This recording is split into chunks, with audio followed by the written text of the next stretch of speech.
आज यहाँ पर MMNF की जानिब से स्टेट लेवल NGO की समिट आज है और बिजनेस समिट कल है। इस 2 दिन के प्रोग्राम में मौजूद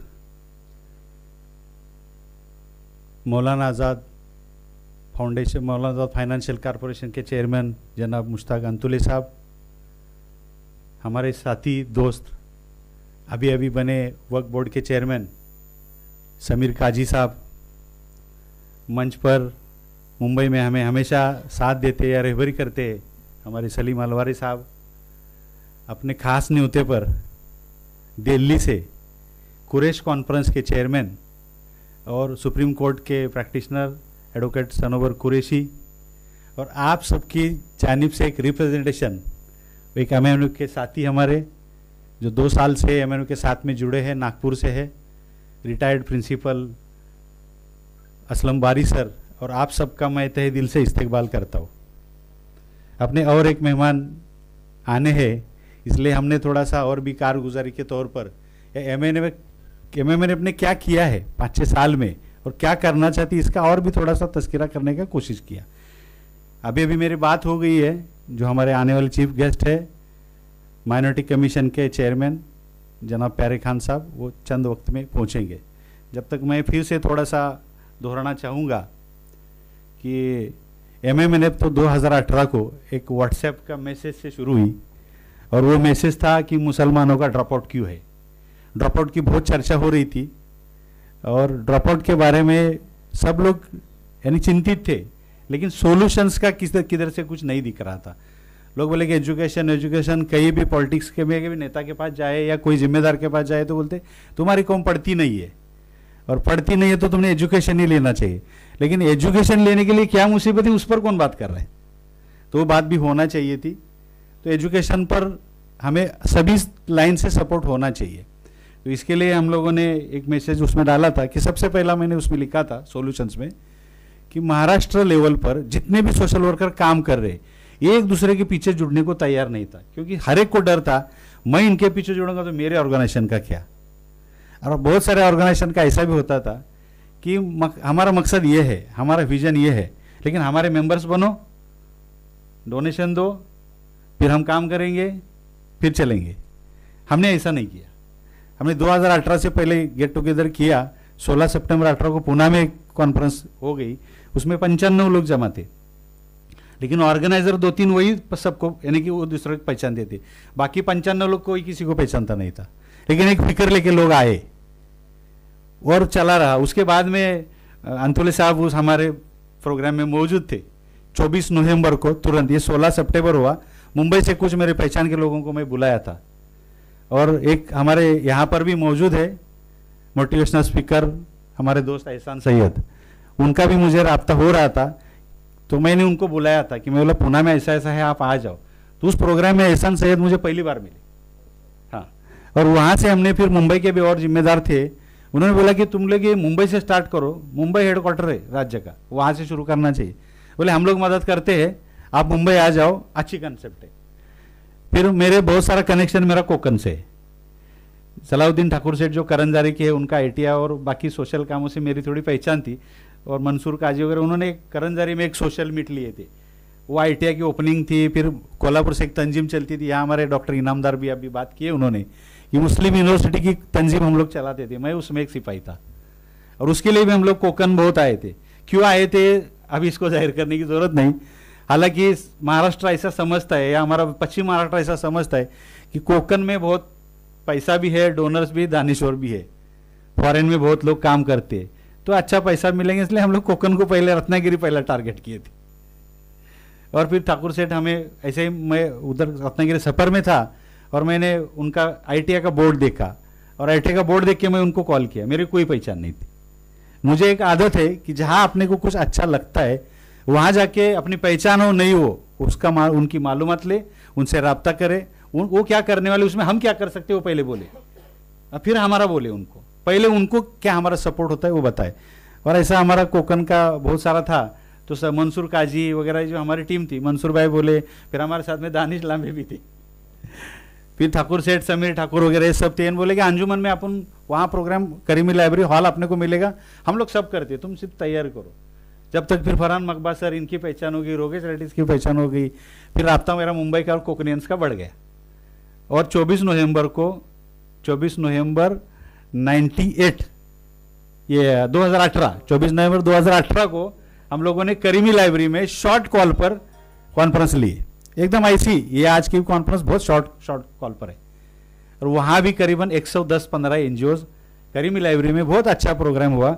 और उसमें हमें यहाँ के बहुत सीनियर सोशल एक्टिविस्ट लीडर है, अजीज मुल्ला साहब की लाइब्रेरी मिली, मुश्ताक अंतुली साहब की मिली, इनके अंजुमन के दूसरे वाइस प्रेसिडेंट है डॉक्टर अब्दुल्ला, उनकी हमें गाइडेंस मिली ना। उस वक्त ज़रूरी काम से डॉक्टर जहीर काजी साहब बेंगलोर गए थे, इसलिए उनकी मौजूदगी नहीं रही उस वक्त, लेकिन दिन भर की एक कॉन्फ्रेंस बहुत अच्छे तरीके से कामयाब हुई। उसके बाद में हम लोगों ने फिर रत्नागिरी 9 दिसंबर को किए, उसके बाद में सातारा किए, सांगली किए, हमने हर महीने का एक जिले का प्रोग्राम लगा ही दिया। और हमारा एक ये अभी हमारे जुबैर नदीम साहब बताए कि हम लोग क्वांटिटी को नहीं चाहते, हमें काम करने वाला एक बंदा मिलेगा तो एक के सामने कॉन्फ्रेंस होगी। लेकिन अल्लाह का शुक्र है, आज तक जितने भी कॉन्फ्रेंस 2018 से हुई, कोई कॉन्फ्रेंस ने हमें मायूस नहीं किया, कोई कॉन्फ्रेंस ने मायूस नहीं किया। सभी लोगों ने हमारे कॉन्सेप्ट को वेलकम किया। और उस कामयाबी के इस पर फिर हम लोगों ने सोचे कि क्या करना, तो क्या है, लोग आए, एजुकेशन है, क्या क्या करना चाहिए। तीन दिन का एक रेसिडेंशियल कैंप हम लोगों ने दापोली लिए, वो भी ऐसे लिए कि मैं दापोली ऐसे ही कैंपेनिंग के लिए गया था। और अंजरलेकर सर आप जानते हैं, अंजरलेकर सर बोले कि हमारे परवेज भाई भी है साथ में, बोले कि दापोली के यूनिवर्सिटी में हम लोग 3 दिन का यहाँ तुमको अवेलेबल कराते, रहने का इंतजाम अवेलेबल कराते, ऑडिटोरियम में अवेलेबल कराते, आप सिर्फ लोगों को बुलाओ और जो खर्चे आते हैं क्या उसको में कॉन्ट्रीब्यूट का ये करो। हम लोग बोले कि हमने मुफ्त का नहीं करना है, एटलीस्ट आपने हॉल का करो, बाकी लोग कॉन्ट्रीब्यूट करेंगे। अल्लाह का शुक्र है, लोगों अल्लाह ने ऐसी हिदायत डाला लोगों के दिल में। 24, 25, 26, 2019 3 दिन की कॉन्फ्रेंस दापोली ऐलान हुई। कंट्रीब्यूशन था 3000 रुपये, एक शख्स के पीछे 3000 रुपये। लोग बोले ये इतना पैसा, अरे बोले तुमको अगर हमारे किसमें बोलते हैं, तुमको अगर करना है, तुम्हारा इरादा पक्का है तो तुम खर्च करो ना, दूसरे के पैसे से क्यों आते, अपना खुद का लगना चाहिए, जब भी जाके काम बनेगा। और अल्लाह का शुक्र है वहाँ पर भी करीबन 100 की तादाद में लोग आए, जाने अनजाने अननोन भी आए, और 100 की तादाद में 3 दिन का हम लोग कॉन्फ्रेंस का बुकिंग हुआ। लेकिन उसके पहले वीक में बहुत बड़ी फ्लड आई थी, 2019 में बहुत बड़ी आई थी फ्लड, उधर वो सुनामी जैसा भी हुआ था कोकन साइड में, और लोग डर रहे थे आने के लिए। हमने बोला देखो क्या है, ये तो रोजाना आने वाला है, कल क्या होगा किसको पता है, आपको आना है। तो भी लोग आए। फिर कुछ लोगों को हमने बोला कि वो खेड़ के रेलवे स्टेशन से आपको पिकअप देंगे, आपको जहाँ आते आप बोलो, खेड़ के बस स्टैंड उतरेंगे, दापोली बस स्टैंड उतरेंगे, वहाँ से हम लोग आपको लेने आते। उसके लिए हम लोगों ने पूरी तैयारी किए थे। और 3 दिन की वहाँ पर भी वो कॉन्फ्रेंस थी, इतनी मशहूर हुई, इतनी फेमस हुई कि हम लोगों ने तो बहुत सारा चिकन और सादा वेज का मेनू रखे थे, लेकिन एक वहाँ के बंदे ने 10 किलो मच्छी ला के दिया। आज भी लोग बोलते हैं सर 3 दिन दापोली कब जाना है। तो ये बात थी सब। तो इसमें इतना सारा काम हुआ। दापोली के बाद में, दापोली में हम लोगों ने पहली बार एक कोशिश किए, हर एक वहाँ हमने सर स्पीकर नहीं किसको बुलाए थे, क्योंकि हमें मालूम नहीं था कौन कौन स्पीकर है, कौन है, पॉलिटिशियन से हमारा रब्ता नहीं था, बड़े कौन है उनका रब्ता नहीं था। तो हमने जो आने वाले वही स्पीकर, सीधा प्रोग्राम था कि आएंगे जैसे एक एक ने बात शुरू करना। और वो इतना अच्छा हुआ, उससे हमें भी नॉलेज मिला। लेकिन उसमें एक बात हमने की थी कि जो अच्छे एनजीओ काम करते हैं हमें मालूम होने वाले, ऐसे 10 एनजीओ को चुने थे। और उनका काम देखकर आए हुओं को ऐसा पता लगा कि भाई ये इतना काम करते, हम कुछ भी नहीं करते, हमारा सिर्फ एनजीओ है, कुछ ना कुछ हम लोग राशन किट करते, किसी बच्चों को तोहफा देते, जो मेरिटेड है उनको। ये काम एक्चुअली क्या होता है ये 10 एनजीओ से सीखना चाहिए। और ये सब जानकारी हमें इसलिए आई थी कि 2019 के मार्च में दिल्ली में एक मोमिन की कॉन्फ्रेंस हुई थी, वहाँ पर मुझे जाना मिला था। ऑल ओवर इंडिया के एनजीओ हम लोगों को वहाँ मालूम हुआ था। हमने वो महाराष्ट्र का एनजीओ का ऐसा मोमिन जैसा ही प्लेटफॉर्म किए दापोली में। और इससे हमें लोगों को मोटिवेशन मिला, लोगों ने खुद होकर सजेशन दिए। फिर मैं 20-21 को बेंगलोर में भी साउथ इंडिया एनजीओ कॉन्फ्रेंस हुई थी, उसमें भी मैं गया था। तो वहाँ पर से भी कुछ स्पीकर्स मिले। एक महबूब बड़बड़े साहब बेंगलोर बेलगाम के, यूपीएससी की क्लासेस और केपीएससी की क्लासेस, उधर केपीएससी उसके क्लासेस चला। तो फिर हमको स्पीकर्स मालूम हुए, फिर हमने उनसे ऐसे कुछ स्पीकर्स चुनकर उनको भी वहाँ पर बुलाया था। और इनको हमने एक सोचा कि एक वेबसाइट भी होना चाहिए। हमने वेबसाइट उस टाइम भी शुरू की थी 2019 में, लेकिन कुछ हाल की वजह से हमारे पास फंडिंग का कोई सोर्स नहीं था और हम लोग फंड किसको मांगना नहीं चाहते थे। तो 1 साल वेबसाइट चली, 1 साल के बाद वो बंद हो गई। लेकिन बोला ठीक है, अपने को और भी अपने मूवमेंट को जगाना है, लोगों ने खुद का पैसा लगाने इसमें आना है, मांगना बाद में। जब तक हमें रिकग्नाइजेशन एज अ ऑर्गेनाइजेशन नहीं मिलता है, जब तक हम लोग किसी के पास मेंबरशिप के लिए भी नहीं जाएंगे, डोनेशन के पास भी नहीं जाएंगे। तो इसमें हम लोग वो कारवा चलता रहा। हर साल हम लोग एनजीओ की कॉन्फ्रेंस लेते हैं और एक एक मिशन के लिए दापोली के बाद में हमें आगे जो 20 में अपने को कोरोना का सबको फेस करना पड़ा। हमने वेबिनार शुरू किए, वेबिनार से लोगों को डिस्कस करना शुरू किया। 100 लोगों को वेबिनार में डिमांड किए तो 10-5 आते थे, लेकिन सोच मिली क्या करना चाहिए, नॉलेज मिला, थिंक टैंक कनेक्ट हुआ। और 2000 जो कोरोना का पीरियड था उसमें हम लोगों ने 15 पॉइंट मिशन तय किया। वो मिशन आपके हाथ में सबके किताब दी गई है, उसमें 15 पॉइंट मिशन दिए है। और मिशन भी क्या है कि हर एक के प्रोग्रेस है। 15 पॉइंट मिशन क्यों दिया साहब, आप शायद अंतुले साहब, अबरानी साहब, सलीम वाला चाहिए, 3 लोग इसमें से ज़्यादा जानकारी रखते होंगे। जब अल्पसंख्यक मंत्रालय 2008 में 7 में खुला, उस टाइम पंतप्रधान 15 कलमी अल्पसंख्यक विकास कार्यक्रम पहले बना और वही बेस है माइनॉरिटी डेवलपमेंट का। वो 15 कलमी कितने लोगों को याद है? हमने सोचा इसको भूल रहे लोग, तो हमें इसको पहले याद करना पड़ेगा, इसलिए हमने भी हमारा 15 डिवाइड स्प्लिट करके किया। लेकिन मैं यहाँ पर एक बात बताना चाहता हूँ कि इसको हमने 3 जो उसमें के विजन है वो कनेक्टिंग सिस्टम है। हमें लोगों को कनेक्ट करना है। सबसे पहला है कि हम लोगों को कनेक्ट करेंगे, एक मुट्ठी बनाएंगे तो बहुत कुछ बन सकता है। तो इसमें हमारा पहला जो मिशन है वो है minority development centre. Minority development centre है कि तालुका लेवल पर तहसीलदार ऑफिस जैसा एक सोशल सर्विस सेंटर होना चाहिए। उसी सेंटर को दूसरा मिशन है कम्युनिटी डेवलपमेंट सेंटर। मस्जिद एज अ मूवमेंट, ऐसे भी एक मूवमेंट चल रहे, कुछ कोशिश चल रही, मस्जिद हमारे मस्जिद नबी जैसा सोशल सर्विस सेंटर बनना चाहिए। हमने सोचा कि सिर्फ हमें मुसलमानों की खिदमत नहीं करना है, हमें पूरे आवाम की खिदमत करना है। पहले हम भी मजबूत होंगे, फिर सबकी खिदमत करेंगे, इसलिए मस्जिद एज ए कम्युनिटी सेंटर होना चाहिए। वो भी हमारा पूरा पैटर्न तैयार है। और तीसरा हमने किया कि बहुत सारे लोग आज भी पूछते हैं मुझे कि सर आपके एमएमएन का ऑफिस किधर है, तो हमें भी मुझे शर्मूंगा नहीं मैं बोलने, एमएमएन का अभी तक यानी कि स्टेशनरी ऑफिस किधर भी नहीं है। एमएमएन का ऑफिस इसमें है, वर्चुअल ऑफिस है। और हमने उसी का नाम, तीसरा मिशन है हमारा डेटा प्लानिंग सेंटर, कि हम लोग एक डेटा प्लानिंग सेंटर बनाएंगे जहां हमारे पॉलिसीज तय होंगे, जहां हमारा डेटा रहेगा, जहां हमारे प्रायोरिटीज मालूम होंगे।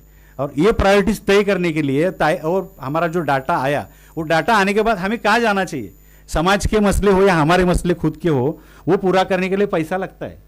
मेरी खुद की भी ज़रूरत है, जाती ज़रूरत है, तो भी मेरे पास पैसा नहीं तो मैं मेरे मेहमान के पास जाऊंगा, दोस्त के पास जाऊंगा, जमात के पास जाऊंगा, बैतुल माल के पास जाऊंगा। वो सब हुआ तो फिर किसके पास जाना चाहिए? लेकिन सरकार को हम लोग रोज टैक्स देते हैं, सरकार से भी हम लोग मदद मांगना चाहिए। सरकार, हम जनता किस पर चलती है, हमारे जो रिप्रेजेंटेटिव दिए जाते हैं उनके पास जाके हमने डिमांड करना चाहिए, यानी कि पॉलिसी मेकिंग में हमारा रोल होना चाहिए। इसलिए हम लोगों ने minority research and training institute, जिसका नाम मार्टी, वो हमने बहुत पहले रखा है। मार्टी हमारी पहले से बनी थी। तो ये माइनॉरिटी रिसर्च है ना, यानी कि अपने समाज का विकास करने के लिए हम लोगों ने संशोधन करने की जरूरत है, और जो संशोधन हो उसको इंप्लीमेंट करने की जरूरत है। उसी का नतीजा है हम लोगों ने माइनॉरिटी सेंटर के रिसर्च के बारे में बार्टी जैसा मार्टी की डिमांड की। अभी वो भी किसी ने मुझे सुझाव दिया, मैं ये सब स्टडी करता हूँ ना, लेकिन सरकार के सामने कौन पुटअप करना, उसके भी हम लोग जो डेलीगेशन से 2020 से दे रहे, ऑनरेबल नवाब मलिक साहब जब मिनिस्टर थे, और माइनॉरिटी का राइट डे होता है, राइट डे भी आया था 2020 का। उस वक्त में हम लोग सातारा में कोशिश करते थे, मैं सातारा जिले से हूँ, तो सातारा में हम लोग कोशिश करते थे। तो सातारा के हमारे जो एमपी थे उस वक्त के, खासदार श्रीनिवास पाटिल साहब, जो शरद पवार साहब के दोस्त थे, तो हमारे जिले के थे। हमने बोला इनको प्रशासन की बहुत मालूम है, रिटायर्ड आईएएस है, इनके पास जाइए, क्यों नहीं इंप्लीमेंट होता, कैसे इंप्लीमेंट होना चाहिए। इसके लिए हम लोग उनके पास गए। उन्होंने बोला कि तुम्हारे मसले है, हमारी पार्टी के सरकार हमारे साथ की इंजस्टिस है। मैं थोड़ा आवाज चढ़ा के बोलते, नवाब साहब बोले अरे रुको भाई, मैं बोला बात कर रहा हूँ ना, मैं थोड़ा हमारा दर्द है तो थोड़ा आवाज भी बढ़ेगा, तो रुका है उन्होंने, लेकिन बोले कि ये सब होगा। फिर उसके बाद में हमने उसके मिनट्स मांगे। ये भी आप सब लोग ध्यान रखो, भी अपनी कोई लेवल पर, गवर्नमेंट लेवल पर बात होती तो उसके मिनट्स मांगा करो, वही काम करते हैं मिनट्स। तो हमने उसका मिनट्स का, फिर सेकंड कोरोना की फेज आई, हमें मिनट्स में मिलने को 1 साल लगा, लेकिन उसके लिए हमने बहुत फॉलोअप लिया। हर महीना में मंत्रालय आता रहा, और आज भी मैं हर महीना मंत्रालय एक विजिट करता ही करता हूँ। तो उसके बाद मिनट्स आए, उसमें एक बड़ी एक गाइडलाइन मिली, उन्होंने लिखा था की आयोगाला पहिला झाला पाहिजे आयुक्तालय झाल्यानंतर आपण आयुक्त मार्फत त्या योजना पुटअप करू शकतो शासनाकडे। एक मुझे वहां से पंचलाइन मिली, तो फिर हमने हमारे डिमांड्स पे बढ़ा दिया, आयुक्तालय होना चाहिए, आयुक्तालय होना चाहिए। आयुक्तालय का उगम अभी उन्होंने बोला कि वो आयुक्तालय का उगम वहां से हुआ।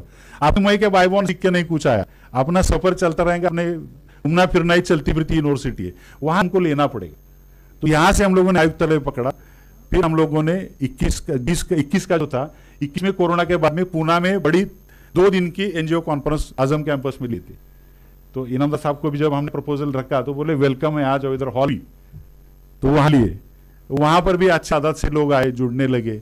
उसके बाद में हमने मुंबई का सोचा, आपके पास आए, डॉक्टर साहब के पास आए। डॉक्टर साहब बोले कि चलो हमारा अल्मा लतीफी है आपके लिए, करीमी पहले दिया था, ये भी दिया। मुंबई में जो कामयाबी मिल रही है, साहब ने, सलीम अरवारी साहब ने अभी बताया कि मुंबई में तुम्हें इतने जल्दी स्टैंड कैसे मिला। काम बोल, व्यक्ति नहीं बोलता है, ना कोई प्रादेशिक रचना नहीं बोलती है, बोला जाता है कि वो तुम कोकनी है क्या तो जल्दी स्टैंड मिलेगा, तुम ये है तो जल्दी स्टैंड मिलेगा। बोला अपना काम ही स्टैंड है, और हमें वहां प्रेजेंट करने को मिला। करीबन अल्मा लतीफी में 2 कॉन्फ्रेंसेस किए। जब हमारे स्टेट लेवल के कोर टीम की मीटिंग होती है, वहां पर भी अंजुमन इस्लाम ने, सभी इनके जिम्मेदारों ने हमें बहुत सपोर्ट किया, और इस तरीके से हम लोग आए। फिर अभी लास्ट ईयर की जो हमारी 2023 की जो हमारी कॉन्फ्रेंस, 23 की नागपुर हुई, 22 की जो हमारी एनुअल कॉन्फ्रेंस अल्मा लतीफी में थी, जब ये दोनों हस्तियां बड़े बड़े, हमको लोग बोलते रहे इनको बुलाओ, उनको हमने बुलाया, और सभी लोगों को हमारा प्रोजेक्ट, हमारा मिशन यानी कि मंजूर हुआ, उसके पर उनको मोहब्बत हो गई।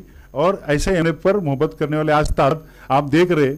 आज मैं नहीं कहूंगा कि हम अभी 21-22 को हमारी कोर टीम की मीटिंग सासवड़ थी, एक थिंक टैंक की मीटिंग हम लोग वैसे भी लेते हैं कि चर्चा अपने को करना चाहिए। तो उस टाइम भी मालूम नहीं था कि आज स्टेट लेवल एनजीओ कॉन्फ्रेंस होने वाली है। 22 को मालूम नहीं था, हम लोग उसको 23 को निकले वहां से। फिर लोगों का फिक्र आया कि यहाँ से मुंबई से अभी इस इवेंट में मैनेजमेंट करे इरफान अजमेरी, और हमारे एक आयुब का एक नया लड़का है, सिर्फ 22 साल का लड़का है, आयुब इस इवेंट को सब मैनेज कर रहा है। तो हमारे बिजनेस के लेवल पर पूना में हर महीने एक बिजनेस लेवल की मीटिंग होती है, जो ब्रेनस्टॉर्मिंग होती है, नया नया ट्रेनिंग होते हैं, वहां पर उन्होंने ले लिया। और वो इधर मालूम हुआ तो आयुब उस मीटिंग में आता, वो बोला सर हर महीना हम लोग पूना को मीटिंग को आना, औरंगाबाद को आते, आप दूसरे जिले में भी मीटिंग शुरू करो। उन्होंने बोला मुंबई में बिजनेस की मीटिंग हर महीना होनी चाहिए। आज हालात देखो, सभी कम्युनिटी, चैम्बर ऑफ कॉमर्स जैसे उद्योजक क्लब रहेंगे, कुछ चैम्बर ऑफ कॉमर्स रहेंगे, लेकिन मुझे दर्द होता है कि हमारे कम्युनिटी ने चैम्बर ऑफ कॉमर्स नहीं बना, ना स्टेट लेवल का बना, ना डिस्ट्रिक्ट लेवल का बना, ना सिटी लेवल का बना, नेशन की तो बात दूर की। तो इसके लिए हम लोग कोशिश करें कि कारोबार वालों को जोड़ो। भाई बोले तुम एनजीओ वाले कारोबार वालों क्यों जोड़ रहे? बोले हमें पैसा लगता है ना, तो आपका कारोबार बढ़ेगा, आप सत्ता जकात खैरात ज्यादा देंगे, उससे समाज का काम होगा।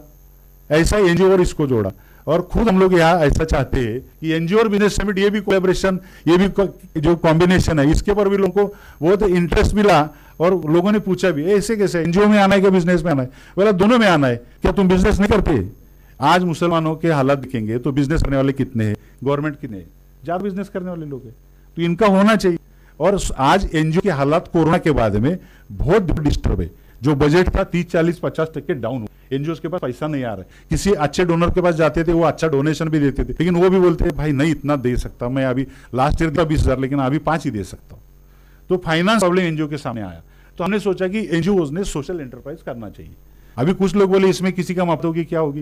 भाई एनजीओ है, डॉक्यूमेंट है, रिकॉर्ड है, उसको पकड़ा किसने किया तो उसको केस डाल, उसके ऊपर लीगल है, रिकॉर्डेड है ना। ऐसा हमारे थोड़ा मूवमेंट है, और एनजीओ का हम लोगों ने ऐसा सोशल एंटरप्राइज बनाने का सोचा। अगर एनजीओ ने बिजनेस करने का है तो उनसे उन्होंने कौन सा बिजनेस करना, इसके लिए कल का हमें बिजनेस समिट, और इस तरीके से आए। और करीबन मुझे लगता है कि 30 सितंबर या 1 अक्टूबर को हमने ऐलान किया, और सिर्फ और सिर्फ 11 दिन के मेहनत पर हमने टारगेट रखा था कि हमें 150 लोग चाहिए, हमें तादाद नहीं चाहिए, क्योंकि बड़ा हॉल लिए साहब। आप बोलेंगे कि अल्मा लतीफी में हमारा था, इधर क्यों पैसा डाला जाए उसमें, लेकिन आपका हॉल बड़ा है, 200 भी लोग आए तो लगता लोग बोलते लोग नहीं आए।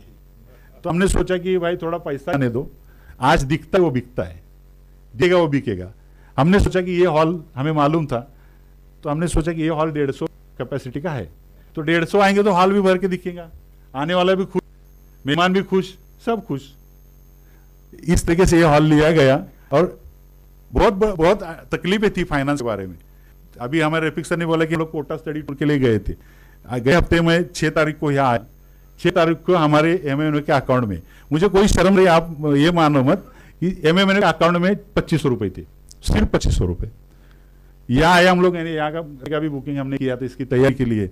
आए तो बोले 1,000 रुपये पहले रूम का एडवांस, तो 2,500 में से वो इधर गए, 1.5 रहे। फिर वो इतवार था, इतवार दिन कहाँ किसको जाने मिलना, छुट्टियाँ थी, ये सब था। तो मैं बोला आज रेस्ट लेते, अपन भी सफर करके आए, कल से अपन शुरू थे।